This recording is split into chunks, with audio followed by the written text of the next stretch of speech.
Hello guys, good evening. How are we doing?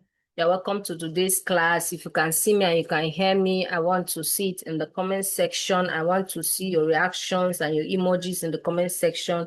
Yes, yes, yes, I can see that. Can you see me? Can you see me? Am I loud enough? Am I clear? So in today's class, we are going to be discussing making a winning CV.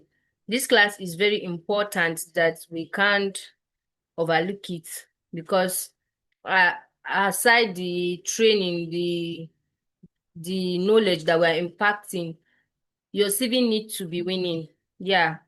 Even if you're able to connect you to jobs and opportunities, if your CV are not well crafted, it will be work done equals to zero because you will not even have the opportunity to defend yourself. Like, do you understand that they cannot even call you for the interview for you to defend yourself? But before we go further, I want you to like, comment, and share this video. I want you to like, comment, and share this video. And if they at any point I'm fast, you should let me know so that I can reduce my speed so that we can go together. Okay. So in last class, we discussed how to create document, format document, and we discussed the different types of document format, which is the PDF and the doc format. And also we also have the PGD, the one for the image, and a lot of different format, but the most basic one that you need to know is the document and the PDF. And I've explained the differences. If you have not watched that video, you should be able to watch it and know the differences between the two, and why your CV should always be in PDF format and not document format. All right, so without wasting much of our time, we need to dive directly into our class. I'll be sharing my screen. All right, so we are going to be taking coming. Let me look for our presentation slide.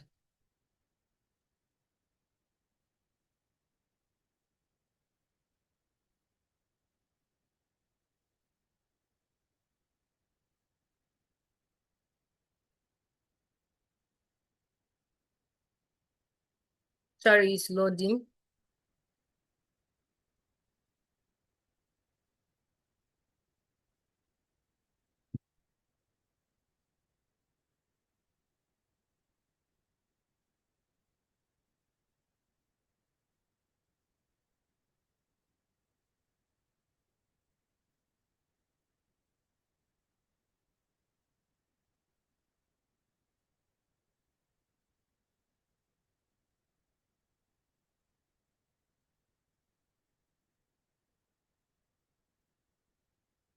Okay, we are here now.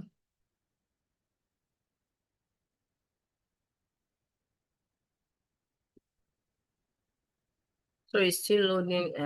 So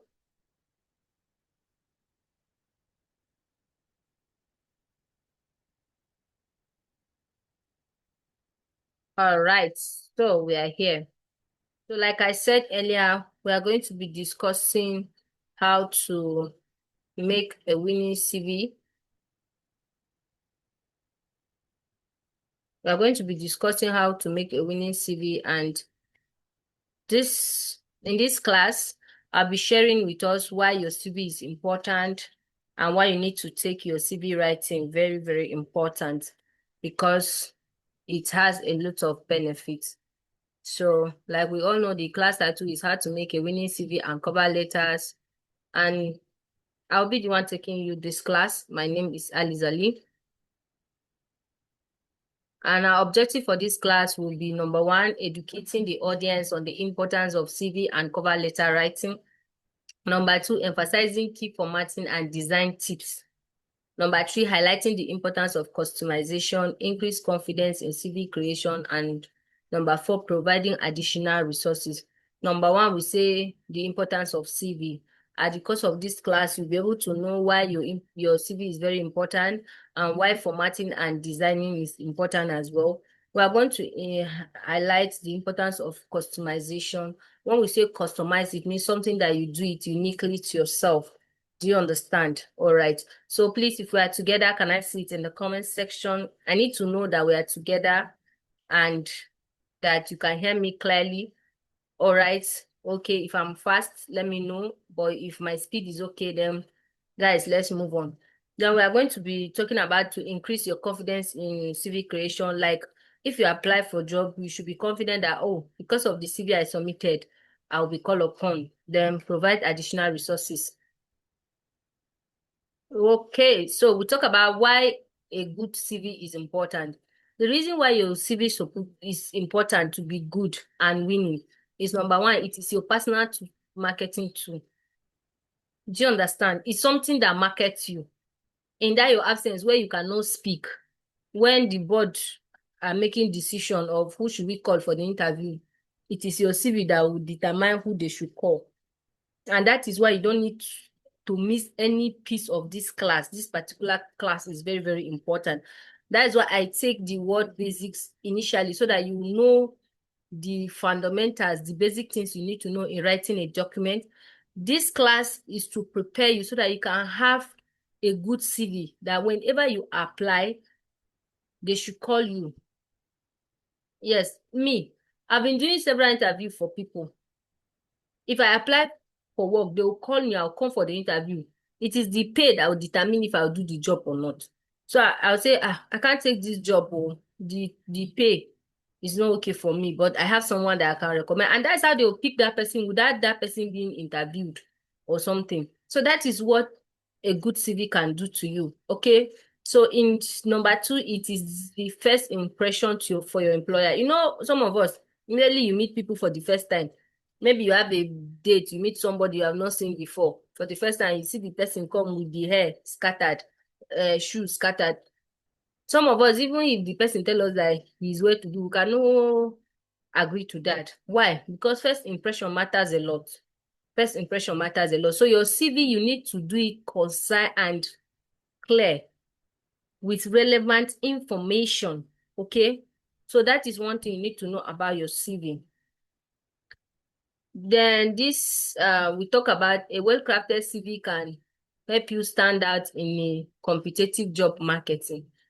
So you see, these are the reasons why your CV should be important. So we've been talking about this CV. What is this CV at this thing? We just say a curriculum vitae is a document that give a summary of our professional achievements, educational qualifications, and our key set skills.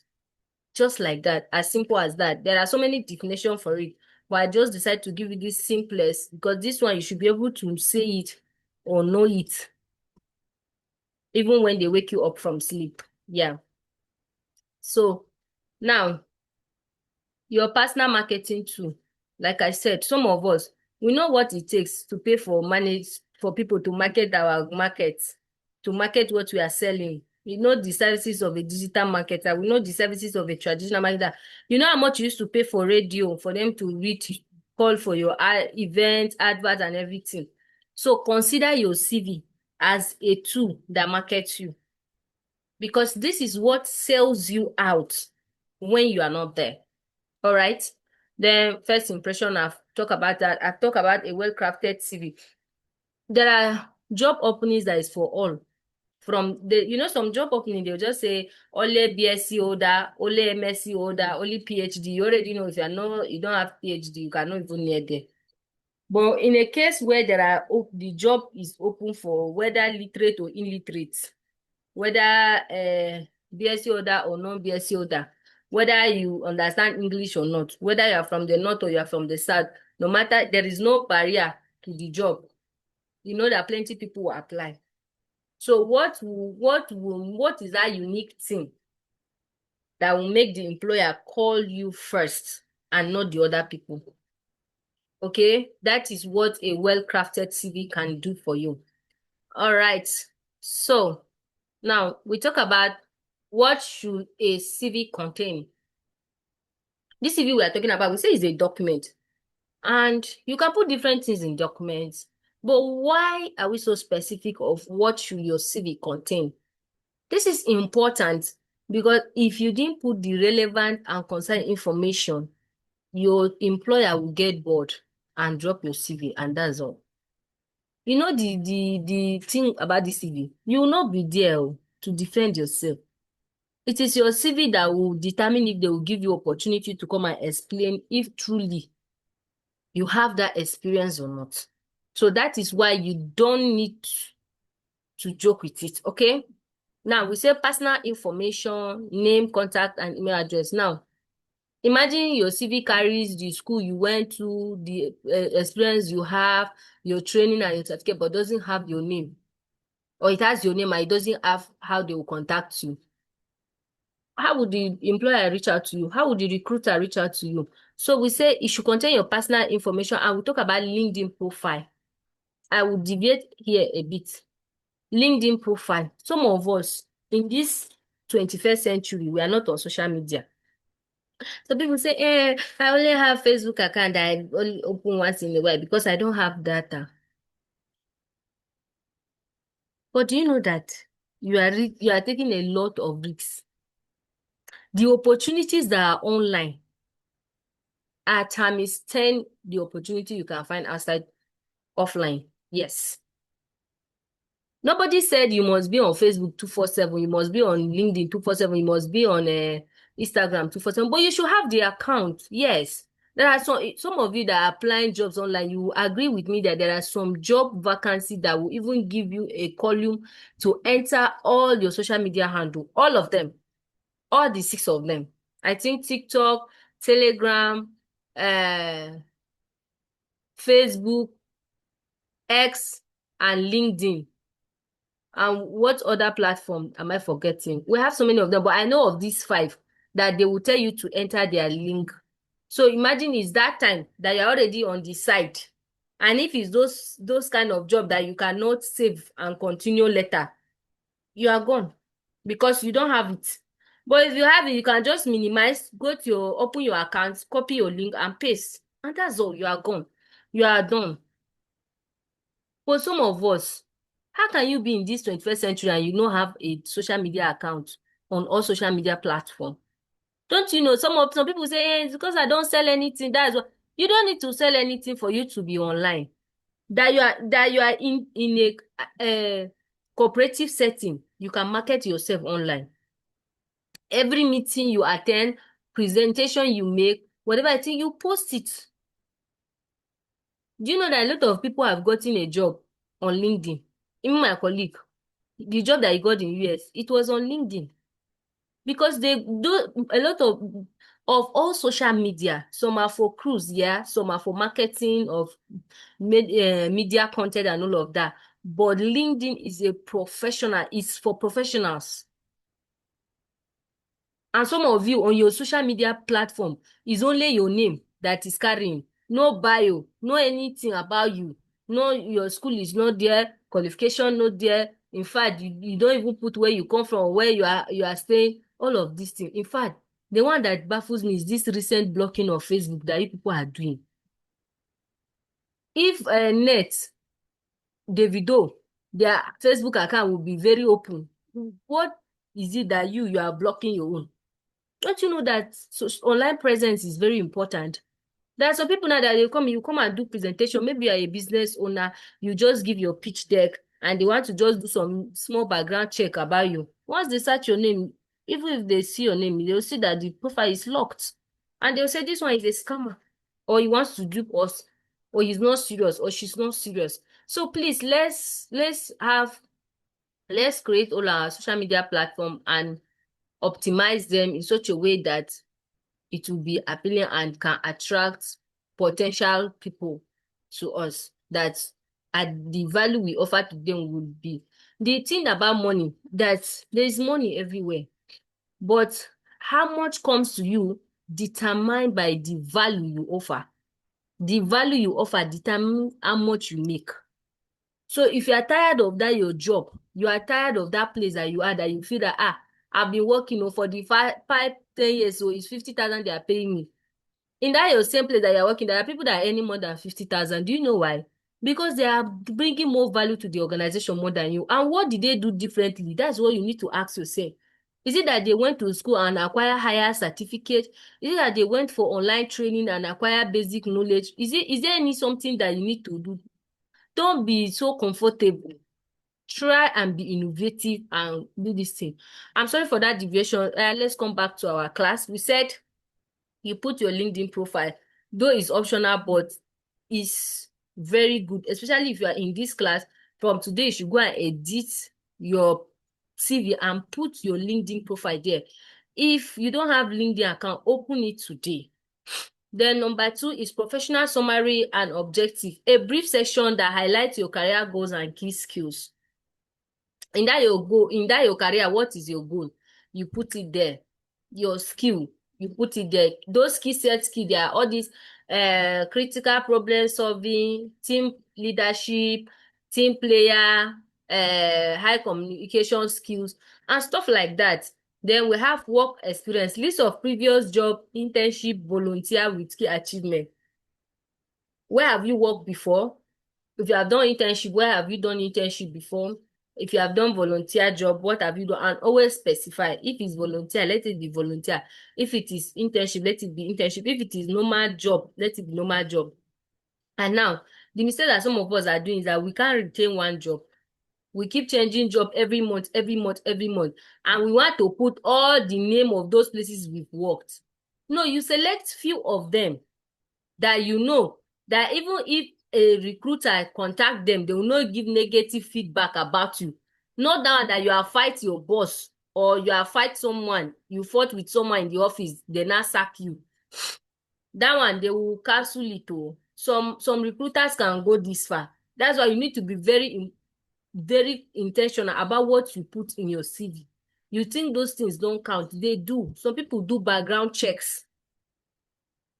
Yes, some people do background checks. So you need to do all of that. Then as you are growing in that your career, in that your profession, in whatever you are doing, there are some things that phases out.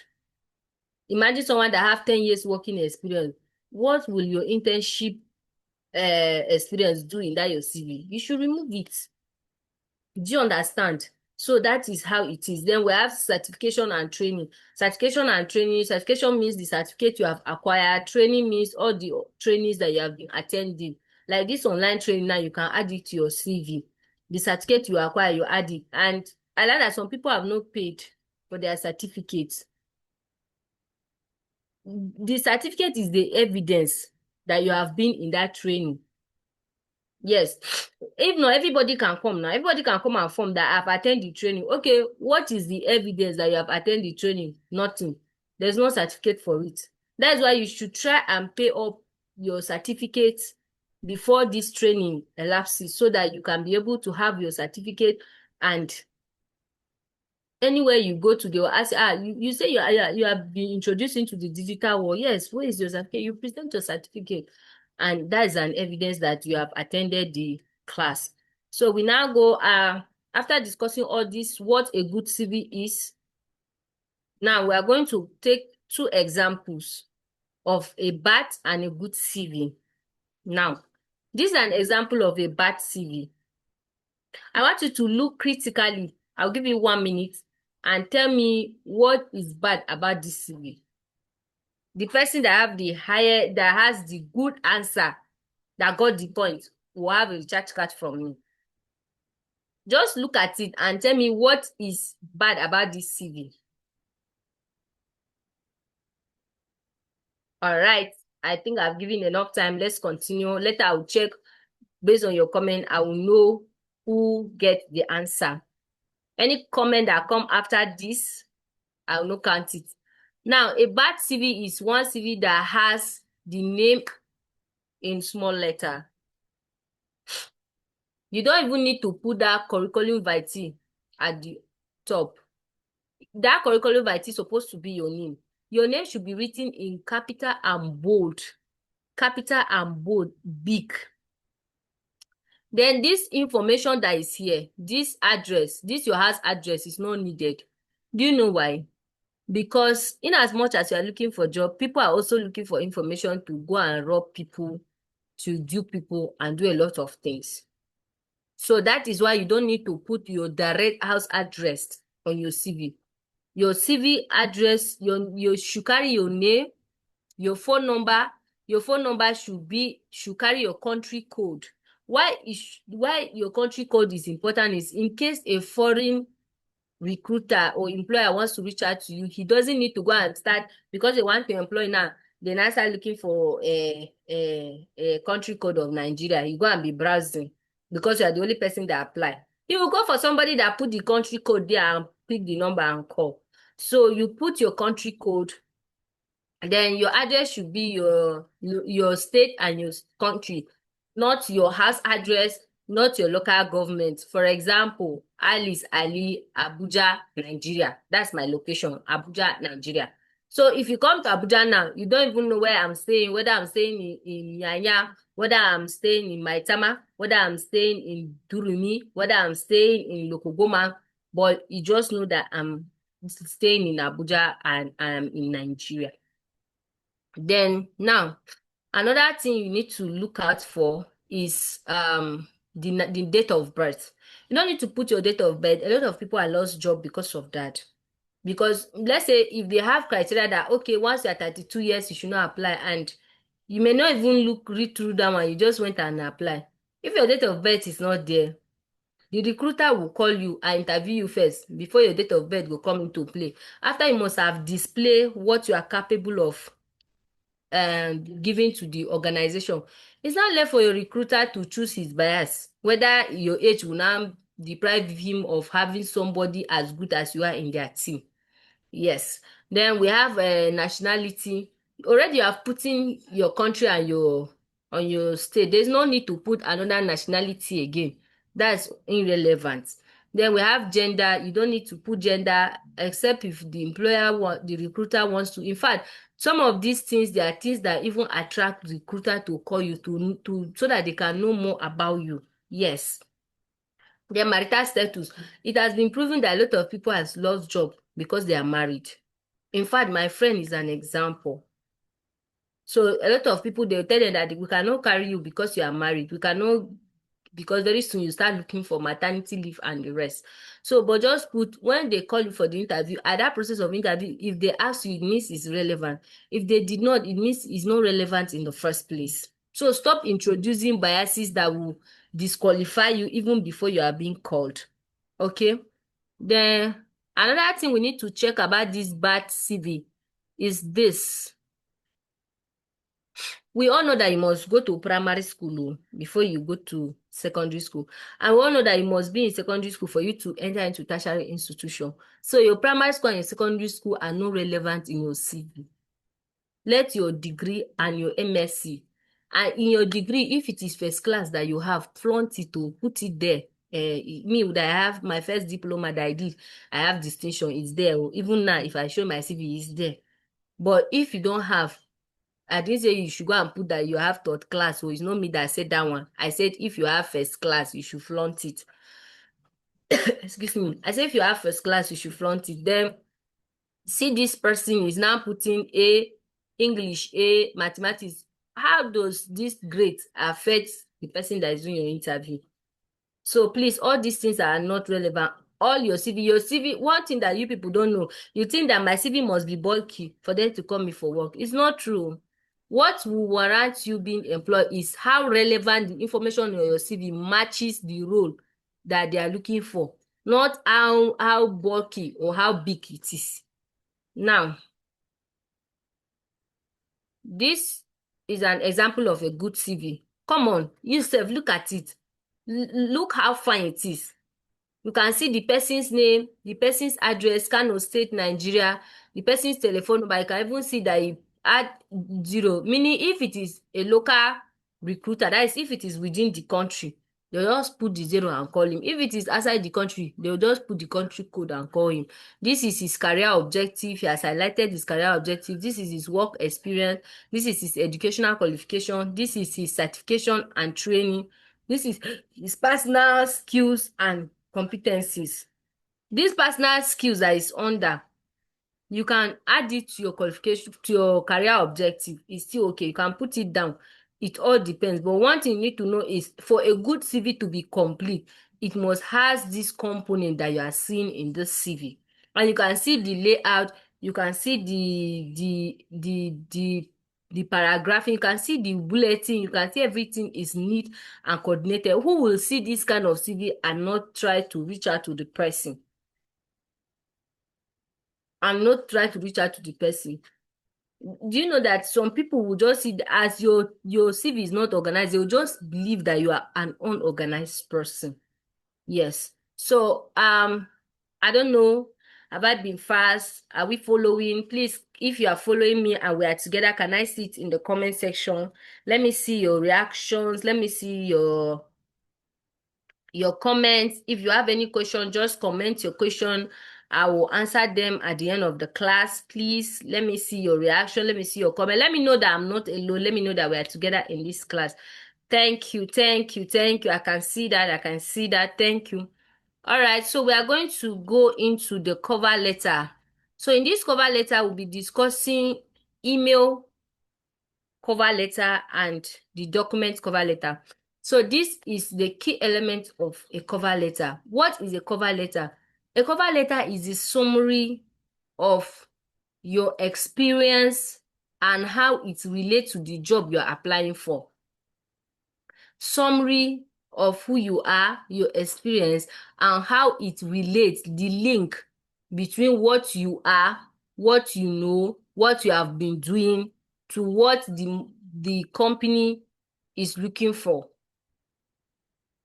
Let's say there's an opening for a medical laboratory technician. I mean, I've been a medical laboratory technician for like 7 years. I say, okay, I'm applying for the role of medical laboratory technician as this role is directly in line with my career goals. I've acquired my medical laboratory technician certificate from so and so school, and I've been working with so and so organization. In the course of my practicing, I was able to do this test, attend to this, attend to that, and I believe having me in your team will bring this and that. That is just what a cover letter is. It's just a summary, just like 3 paragraphs. Yes, just a summary. Then another thing is your qualification. You briefly explain your relevant skill and experience, which I have done that in the example I've given us. Then you have why you are good fit for the job. You have to market yourself. Why are you important? Why it should be you and not the other person? When you're applying for some online classes, you will see that they are always telling you why should we employ you. Even if it is just training, they say why should we select you for this training? So they just want you to market yourself. Then choosing a statement and closing statement and signature. Some of us, we don't do this, and that is where we get it wrong. In this closing statement, that is where your call to action come from. Yes, that is where your call to action come from. Some of us, we don't do that at all. Some of you go and write yours faithfully, yours sincerely, and that's all. You leave it open. Yeah. That is where you tell your that thank you for your time, hope to hear from you soon, stuff like that. You understand? You put your contact there and all of that. So this, I want to show us example of a cover letter. Example of a cover letter. Okay.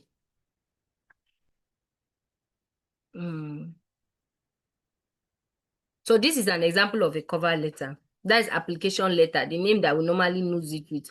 So you see, this carries your house address. So this one now is when you are applying for a physical job. Do you understand? Maybe in the same location with you and all of that. So this is it. But even if you're applying for a job online and they require that you upload your cover letter in a document or in a document or PDF format, you should be able to remove this and put only your state and your like Abuja and FCT, then Nigeria, comma and date. Then here you now write, if you know the person's address, that is where you are sending it, you put it. If you don't know, you can just write dear hiring manager or dear recruiting team. That is what you should do.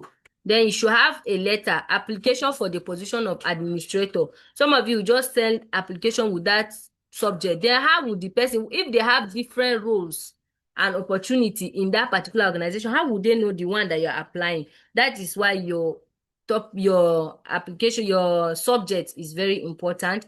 Then you see, after I write, I'm writing for a position for admin with 3 years experience. He has seen that he has shown his experience, how he has been doing his things. Then you have the closing remark. Thank you for considering my application, and below is my CV. I hope to speak with you soon. I hope to speak with you soon. The person will have to, this person think that he has even gotten the job. For him to wanting to speak to me, that is call to action. That is what we mean by call to action. So this is example of cover letter that is for email. If you are writing an email, you know already the email will carry your email address, then the address of the sender, the email address of the sender. Then you now enter your, when you are writing an email, there's no point for you to go and start writing your home address or the address of the person. What you need to do is, there, if you know the person that is doing the recruitment, you just do their hiring manager, their recruitment officer, and stuff like that.